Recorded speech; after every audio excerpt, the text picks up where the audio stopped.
I've come up with a new idea for what I'm going to drive on this year's Power Tour.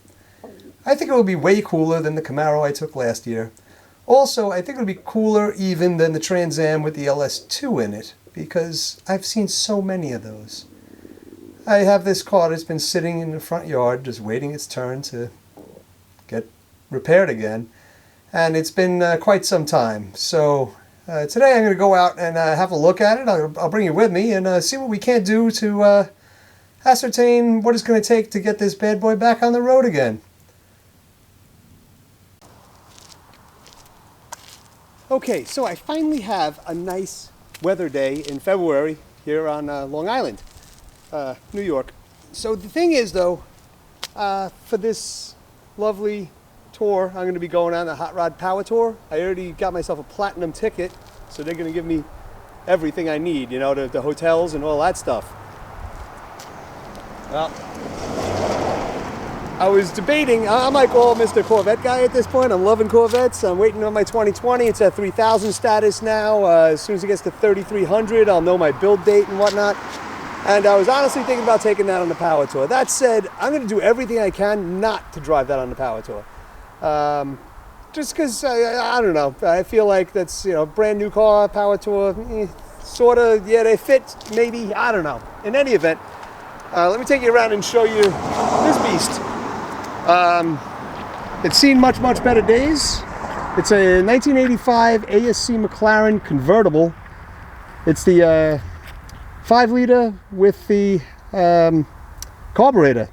So in '85 you had a choice of automatics, but they came with what they called a CFI, or a central fuel injection. It was basically a like a throttle body fuel injection, and it was junk. This was the roller cam motor, so it's a little bit more fun. The car needs, well, it's been sitting for a while. Let's see, can we figure out that date? It looks like 08, so probably figure the beginning of 08 or maybe the end of 07. It's been sitting since, so about 12 years, and it's had its share of issues. I know I was thinking about getting into fixing this. I'll keep going around showing you the car. It's actually not in horrible shape. I already got a jack sitting under it, luckily. The air dam got smashed by one of my niece's ex-boyfriends. He was, whoops, you know, it's got a posi, it does burnouts, you know, and in Mustang true fashion, it drives off-road real quick. So that's what happened. And then I do have a new one of these grills for the hood, because this one's all cracked and kind of screwy. And it's even painted, so there's that. And then the poor thing has taken some damage while it's just been sitting here. The roof was pretty well new 12 years ago, and the side of the car wasn't bashed in. The ground effect hadn't fallen off the side there, or a side skirt, whatever you want to call it.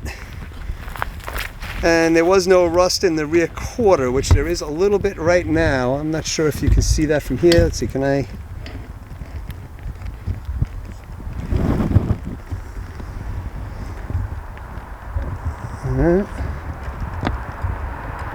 Yeah, right there in the corner there's a little bit of rot starting, so I'm going to want to do something about that. I'm not sure if I'll do that for the Power Tour. I'll probably do that after. Right now I'll just, you know, try to get it clean, maybe do a set of tires, because these are probably tired, and then you know, get things wrapped up, get it running again, because what was wrong with it initially was the suspension in the front had gotten screwed up from that little accident, so we replaced a bunch of it, but then the alignment was a mess, and I took it up to somebody to get it aligned, and they couldn't do it. They said it was stuck or something like that. I'm like, well, no wonder. They went out of business real quick, these guys. They were fools. I personally think this is a great idea to drive on the Power Tour. I can drop the top when it's nice out.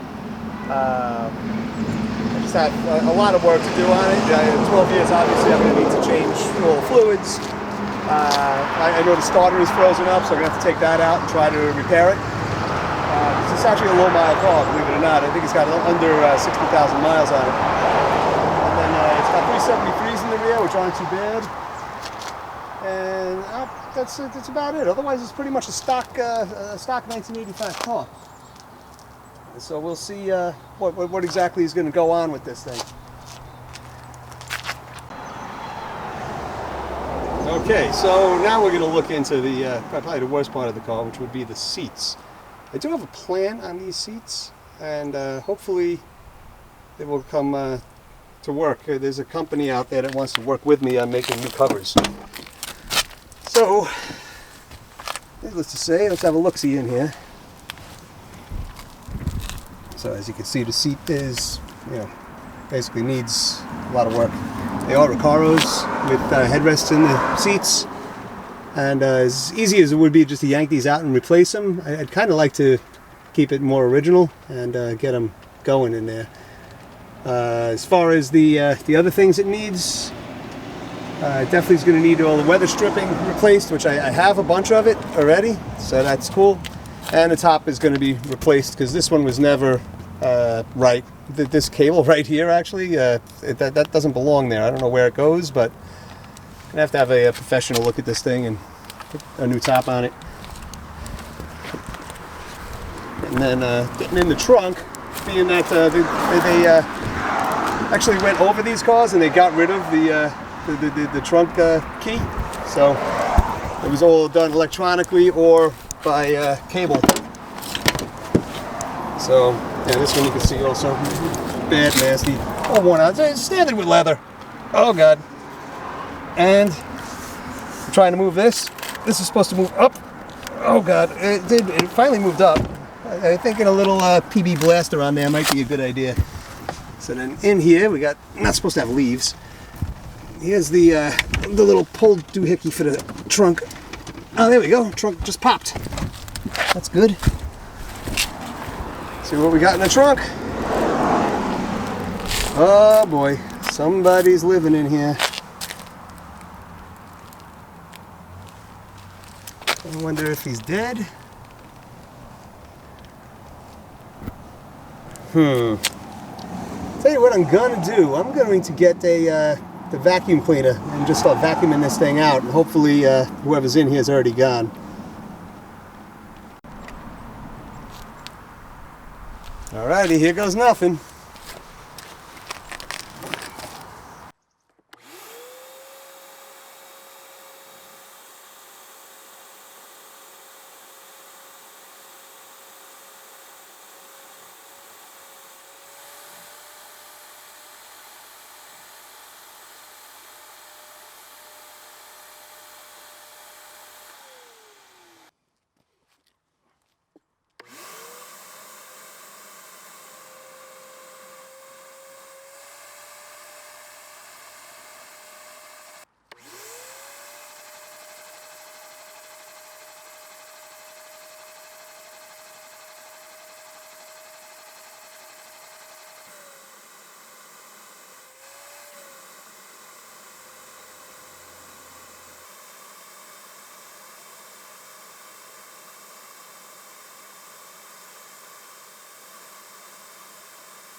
Okay, now this I'm not sure what this is for. I'm sure it's got something to do with the trunk latch. But this stinks like nasty. So it's going to have to find its way into my washing machine, I think. Hopefully it'll stay together. And this is actually this side. I think we were working on the top at some point. I know there's a pull-down motor in here. Not sure if you can see it from there. Let me bring it down a little bit. This is a manual / electric top. And yeah, you can see it now. That's the pull-down motor right here. And there's a switch over the inside. What it does is it actually sucks the whole thing down. When you hit a button one way, when you hit it the other way, it actually pops it, so it lets it up. This is a piece that I got from another one. Got in here. I have no idea. Garbage. And then this mat here is less than happy. This is just going to be trash. Oh, yeah. Oh, God, you can't smell this. Be happy. Wow. Alright, and I wonder if I have like a spare tire under here.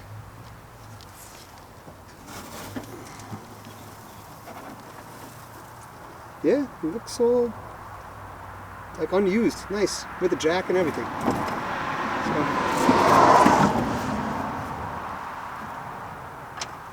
So, I'm just going to vacuum out what's left in here, and then we'll call that trunk good enough for now.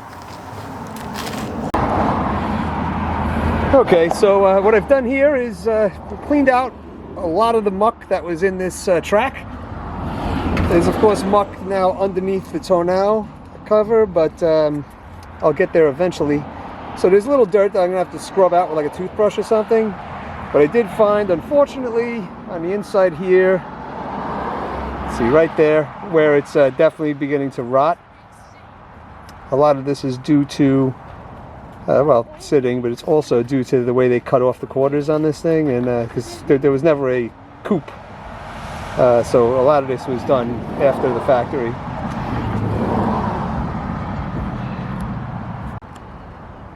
I did a little cleaning up of the back. At least I got all the dirt out, and the leaves for the most part are gone, so that's a kind of a win. The interior honestly isn't that terrible. With a good cleaning, I think it's going to really polish up nice. So the worst thing in the interior is the seats, which I'm going to get new covers for. I might put in temporarily some other seats, but I do really want these back in. And then the other thing that drives me crazy is the cracked wood grain over there, which I know a place in the Bronx that makes veneers, and I'm wondering if I could find one, because the stuff they sell at aftermarket is kind of crappy, and it's the wrong color. So, anywho, I will hopefully be getting this thing running in the next week or two. Okay, I don't even want to sit in this for a minute, so I think what I'm going to have to do is somehow scrub all this crazy mold off of the seat, and then at least I can try, sitting in there to try to start the car when it comes to that. But let's see what it looks like in a minute. Okay, here we go.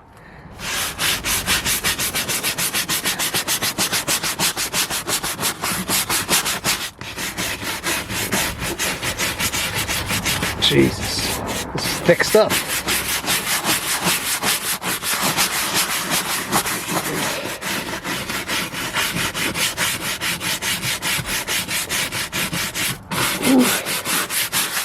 All right, let me try a towel.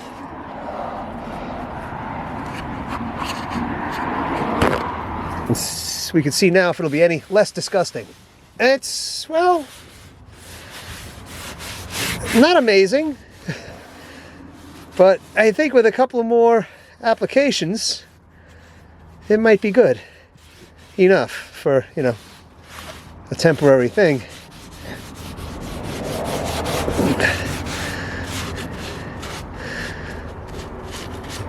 Ugh.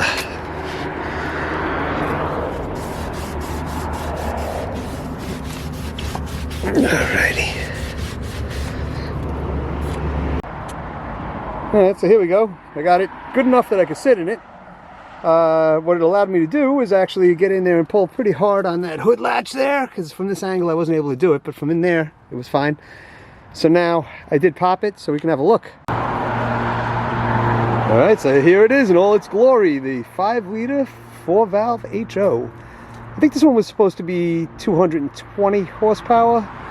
They went to 225, I think, in 89, but this was, you know, the original one with the carburetor, not fuel injection.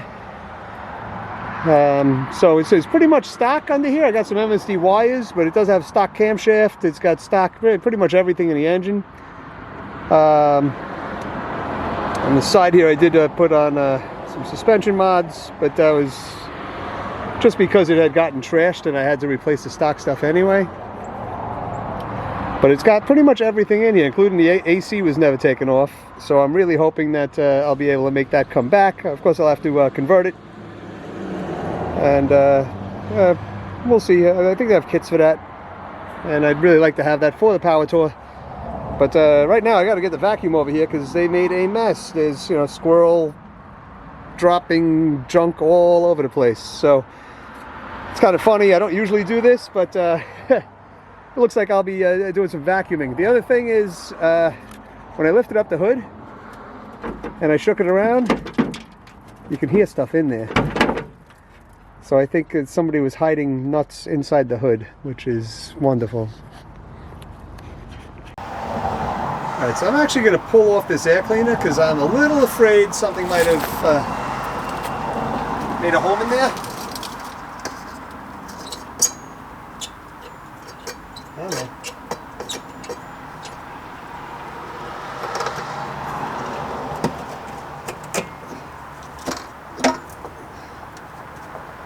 Nope. Just some spiders. I'm probably gonna have to rebuild this carburetor. Well, we'll see.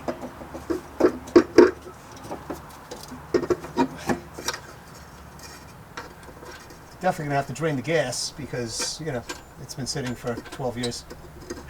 That's a little long for gas to be sitting around. I can't remember if that means it was oxygenated at the time or not. If it wasn't, then I might not have to rebuild the carb. If it was, I definitely do. Alright, to the vacuum. Okay, so I was thinking, I bought a battery for this thing not that long ago. Well, apparently I am wrong. Because it was, well, 513, so that was 7 years ago. Something tells me that's probably going to be bad. I'm going to actually try it though, because I don't think it was used very much, if at all. So it probably just sat here, died once, and it's, I don't know if the cells go bad from, I'm not a battery expert, so. That said, we're going to give it a try. Okay, so now I got this thing from a store. It was on sale, so I figured I'd pick it up.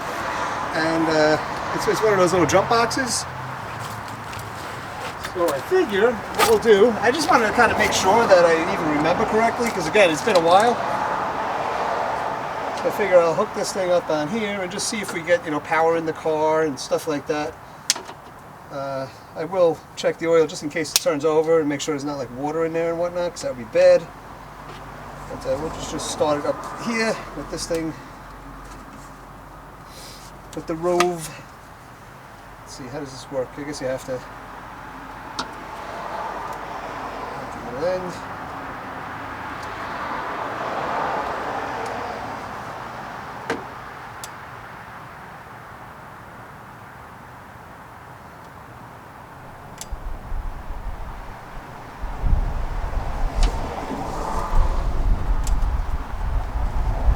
That's reading 16.4 volts. I guess that's what it's got in it. Good, a little.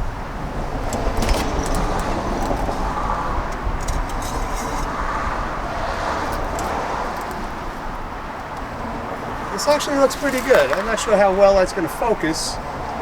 but you know, a little dirty, normal for carbureted cars, but no water, which is awesome. If there was water, I could be in trouble.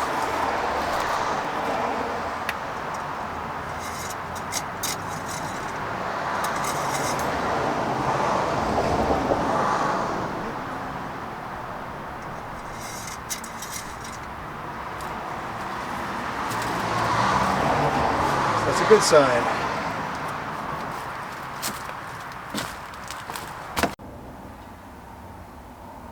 Okay, so I'm in the car. I'm going to press down the clutch. I'm going to get the key in there. Clutch is in. That's good. It feels like it still has a spring too. So, uh-oh. We got nothing. Like not even a buzz or just Zippo. Alright, back to the drawing board.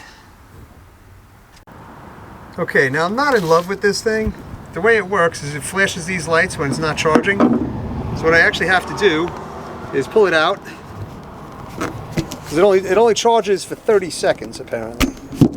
So you take it out and then you push it back in again. And it'll say something like charging. But what I'm actually going to do here is, since I don't have much time, I'm just going to jump them. Hear the starter. I guess it's stupid thing stopped again. It gives you these dashes, and yeah, that's well, maybe it's great for like doing, you know, mom forgot the lights on or something like that, but it sucks for doing what I'm trying to do here. So I'm gonna have to do something else. All right, so I've brought out Old Faithful here. This thing is doing currently 40 amp rapid charge. And the buzzer goes right on, so it says it's charging the battery. I don't know. This would be amazing if it actually charged up. I would love it, but I could always buy a new one. That said, I'm over here now, and the whole thing is with these cars, if you jump the solenoid here, it's going to get that in frame. Yeah, there you go. If I jump this, it's supposed to make the starter spin. And yeah, it seems like it's not really doing a great job of that. It just made the wire smoke over here.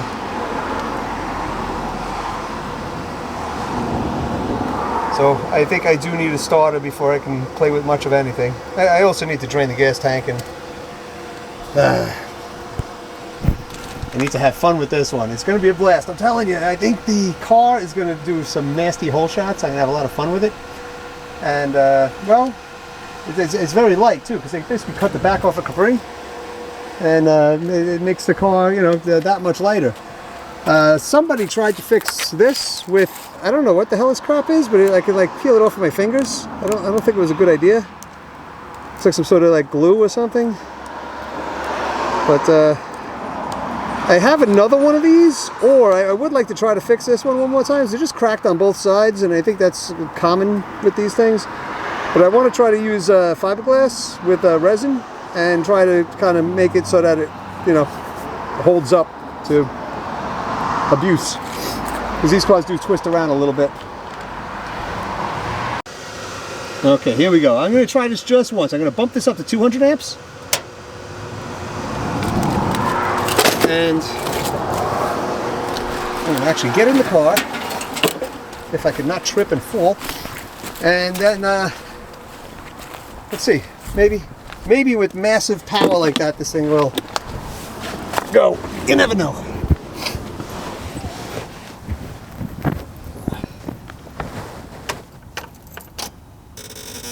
Oh, the buzzer works.